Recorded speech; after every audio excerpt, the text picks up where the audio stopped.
নমস্কার, আমি astro researcher সুদর্শন। কথা মতো চলে এলাম আপনাদের গোচর ফল সম্বন্ধে ডিটেল ধারণা দিতে। প্রথমেই বলেছিলাম, আরেকবার বলে নিই, যে গোচর ফল তাদের ক্ষেত্রে এফেক্টিভ যে গ্রহের গোচর নিয়ে বলবো, ছকে যদি তাদের সেই গ্রহের দশান্তর্দশা চলে, কিংবা যে দশান্তর্দশা চলছে সেই দশান্তর্দশা গ্রহটি যে যে গ্রহ গোচর নিয়ে বলবো তার নক্ষত্রে বসে আছে। যাই হোক, একটা সম্যক ধারণা। এটা নিশ্চয়ই জানেন যে ডিটেলিং পাওয়া যায় না। ডিটেল পেতে গেলে ডাইরেক্ট কোনো ভালো জ্যোতিষের কন্ট্যাক্ট করে নিজের ছক নিয়ে বিস্তর আলোচনায় আসতে হয় ডিটেল। এটা একটা সম্যক ধারণা পাবেন। গোচর ফলের ক্ষেত্রে যেমন বিশেষ করে আমরা বৃহস্পতি, শনি, রাহু এবং কেতু এই চারটাকেই ধরি, কারণ বাকি গ্রহগুলো ফাস্ট মুভিং, কিছুদিন অন্তরই চেঞ্জ হয়। তো মেষ লগ্ন দিয়ে যদি শুরু করি, মেষ লগ্ন দিয়ে শুরু করছি। আজ থেকে যদি শুরু করি, ধরা যাক আজকে 3 আগস্ট, এখন রাত্রি 8টা বাজে। কলকাতায় আজকের গোচর পজিশন কি? বৃষতে মঙ্গল এবং বৃহস্পতি বসে আছে চন্দ্রের নক্ষত্রে। চন্দ্র নিজের ঘরে বৃহস্পতির নক্ষত্রে, অর্থাৎ চন্দ্র বৃহস্পতি দেখুন নক্ষত্র বিনিময় করেছে। রবি বুধের নক্ষত্রে, সিংহে বসে আছে শুক্র বুধ কেতুর নক্ষত্রে, কেতু বসে আছে কন্যায় চন্দ্রের নক্ষত্রে, শনি নিজের ঘরে যদিও বক্রী রেট্রোগ্রেড বৃহস্পতির নক্ষত্রে, এবং রাহু মিনে। এটা হচ্ছে গ্রহের পজিশন। এবার মেষ লগ্নে আসুন। মেষ লগ্নের একাদশপতি হচ্ছে শনি। সে দেখুন বসে আছে একাদশে, এবং দশমপতি একাদশপতি। সে নিজের ঘরে বসে রয়েছে পাওয়ারফুললি। কার নক্ষত্রে? না, বৃহস্পতির নক্ষত্রে। যে ভাগ্যপতি দ্বাদশপতি বসে আছে দ্বিতীয়। অর্থাৎ এই সময় মেষ লগ্নের লোকেদের ইনকাম বৃদ্ধি পাবে, তবে ধীরে ধীরে, কারণ শনি জানেন ধীরে ধীরে ফল দেয়। ইনকাম বৃদ্ধি পাবে ধীরে ধীরে, যেহেতু নবমপতি বৃহস্পতির নক্ষত্রে একাদশে বসে আছে।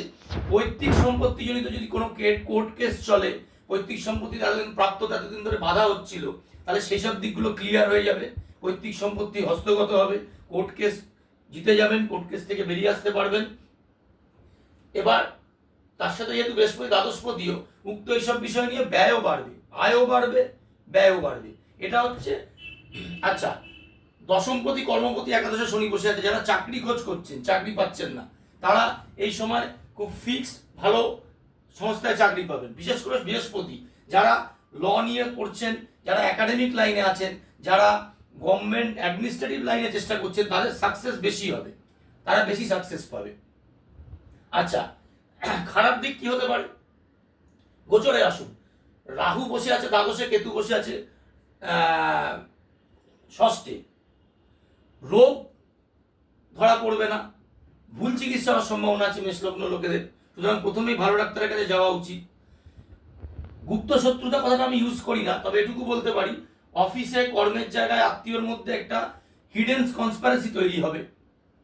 দ্বাদশে রাহু থাকার কারণে আইনি ঝুটঝামলা, আইন সংক্রান্ত একটা সমস্যা তৈরি হবে।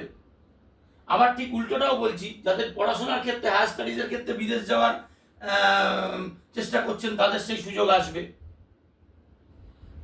আচ্ছা, মোটামুটি একটা আইডিয়া আপনাদের দেওয়া গেল। আরেকটি জিনিস বলছি, বৃহস্পতি চন্দ্র যেহেতু নক্ষত্র বিনিময় করেছে এবং মঙ্গলের সাথে আছে, তাহলে যারা আর্টিস্টিক দিকে রয়েছেন, যারা লেখালেখি করেন, যারা ক্লাসিক্যাল নাচ, গান, ডান্স এসব নিয়ে ইন্টারেস্টেড, তাদের জন্য এই সময়টা শুভ যাবে। মোটামুটি প্লাস মাইনাস আগামী 6 মাস ধরে রাখুন। এই পজিশন থেকে 6 মাস থেকে 1 বছর শুভ টাইম যাবে। যদি স্টুডেন্টের দিকে চলে আসি, স্টুডেন্টের ক্ষেত্রে লোকের চতুর্থ থেকে বেসিক পড়াশোনা শুরু করা হয়, অর্থাৎ মোটামুটি মাধ্যমিক উচ্চ মাধ্যমিক পর্যন্ত। রেজাল্ট দেখা হয় দ্বিতীয় একাদশ থেকে। চতুর্থের যে পজিশন, চন্দ্রের নক্ষত্রে এখন বসে আছে বৃহস্পতি দ্বিতীয়। সে কিন্তু ভাগ্যপতি, দ্বাদশপতিও। সুতরাং পড়াশোনা এখন মন বসবে, রেজাল্ট উন্নত হবে। একাদশপতি শনি যেহেতু নিজের ঘরে বসে রয়েছে, এখন ছাত্রদের পড়াশোনায় মন বসবে। পড়াশোনার জন্য এই সময়টা মেষ লগ্নের স্টুডেন্টদের জন্য ভালো, প্রোভাইডেড তাদের ছকে বৃহস্পতি এবং শনির পজিশন ভালো থাকতে হবে। নমস্কার, ভালো থাকবেন। পরে আসবো আবার পরবর্তী কোনো লগ্ন নিয়ে বিচারে।